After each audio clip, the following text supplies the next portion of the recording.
नमस्कार साथियों। Today I am going to discuss about the Indian evidence act 32। हम Indian evidence act 1872 के section 32 में ये जानने के लिए इस वीडियो के माध्यम से डिस्कस करना चाहते हैं कि डीडी डाइंग डिक्लेरेशन है क्या।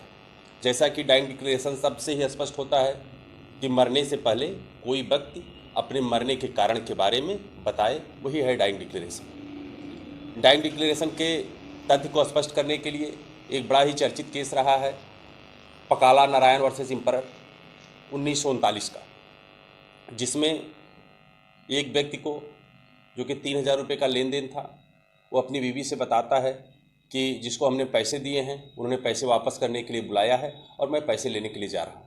वह व्यक्ति अपनी बीवी से बताने के बाद वो पैसे लेने के लिए बाहर चला जाता है उस व्यक्ति द्वारा बताए हुए स्थान पर, और 2 दिन बाद जो व्यक्ति पैसे लेने के लिए गया था उसकी लाश जो है ट्रेन के डिब्बे में मिलती है और व्यक्ति के 7 टुकड़े करके एक बॉक्स में पैक करके और ट्रेन के डिब्बे में छोड़ दिया गया था। तो वहाँ पे माना गया कि जो व्यक्ति अपनी बीवी से बताकर ये गया था कि मैं अपने बकाए पैसे लेने जा रहा हूँ, तो वहाँ पे उस व्यक्ति द्वारा अपनी बीवी से कही हुई बात डाइंग डिक्लेरेशन कही जाएगी, डाइंग डिक्लेरेशन मानी जाएगी और यह रिलेवेंट भी है और न्यायालय में एडमिसेबल भी है।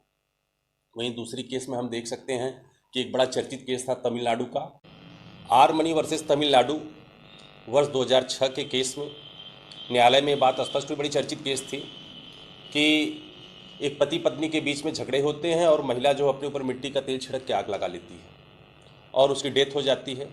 और डेथ होने से पहले उसने मजिस्ट्रेट के सामने हॉस्पिटलाइज होने के बाद ये बयान देती है कि मेरी मृत्यु का कारण, मुझे जला के मारने का कारण मेरे हस्बैंड हैं। जबकि उसमें 3 कारण भी थे कि जब महिला जली तो उसका उपचार कराने के लिए उसके हस्बैंड जो लेके अस्पताल गए, और बच्चों ने बयान दिया कि मेरी माँ जो है पिताजी से झगड़े करती रहती है, इस समय कुछ दिनों से उनके रिश्ते अच्छे नहीं चल रहे हैं। और एक और कारण था, बच्चों ने बताया कि मेरी माँ ने कई बार आत्महत्या करने की कोशिश की। तो जो डीडी का सोल बेसिस था, इसके ऊपर ही सिर्फ अगर किसी को सज़ा हो जाए ऐसा नहीं हो सकता। डीडी के सोल बेसिस पे भी सज़ा होती है डाइंग डिक्लेरेशन के, लेकिन उसमें कोलैबोरेशन होता है। तो परीक्षण के बाद ये माना जाता है कि जो डीडी थी, जो मरने से पहले बयान था, वो महिला ने मैनिपुलेटेड बयान दिया था। उसमें एक चीज़ और मैं आपको बता देना चाहता हूँ, एक बड़ा महत्वपूर्ण चीज़ है कि डीडी के सोल बेसिस पे सज़ा हो सकती है कि नहीं हो सकती। डीडी के सोल बेसिस पे सज़ा हो सकती है, तो सज़ा होती भी है।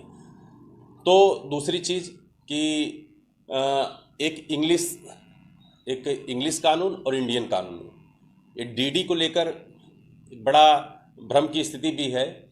और इंग्लिश कानून में इस बात पे जो वहाँ के ज्यूरिस्ट हैं इस बात पे दबाव देते हैं कि वहाँ पे अगर कोई डीडी देता है, मरने से पहले पूर्वकालिक बयान देता है, तो वहाँ इस बात का एक्सेप्टेंस होना चाहिए कि नहीं वो व्यक्ति मरने वाला है।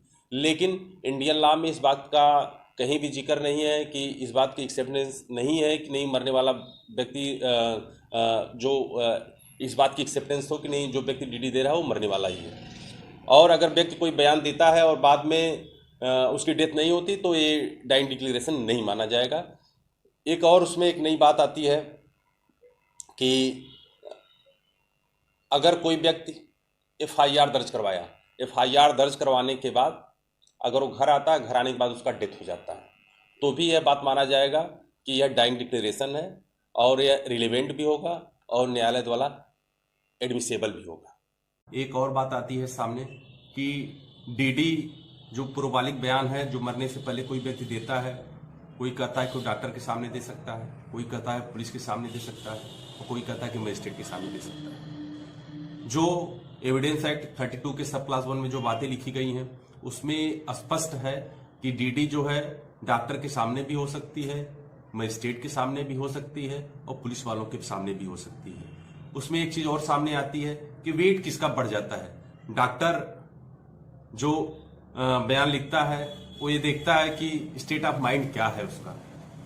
मजिस्ट्रेट के पास अनुभव ज्यादा होते हैं, मजिस्ट्रेट के द्वारा लिखे गए बयान को वेट ज्यादा दिया जाता है। ये माना जाता है कि अगर एक 20% है तो मजिस्ट्रेट अगर बयान लिखते हैं तो 80% हो जाएगा, वेट ज़्यादा होता है, लेकिन डीडी डॉक्टर के सामने भी हो सकती है, पुलिस के सामने भी हो सकती है, मजिस्ट्रेट के सामने भी होती है। लेकिन स्टेट ऑफ माइंड देखना होता है कि उसकी मानसिक स्थिति क्या है, जिसकी डीडी के बारे में हम लोग जिसका डीडी बना रहे हैं, चाहे पुलिस बना रही है, चाहे डॉक्टर बना रहे हैं, चाहे मजिस्ट्रेट बना रहे हैं। और डाइंग डिक्लेरेशन जो है रिलेवेंट भी होता है और न्यायालय में एडमिशनेबल भी होता है।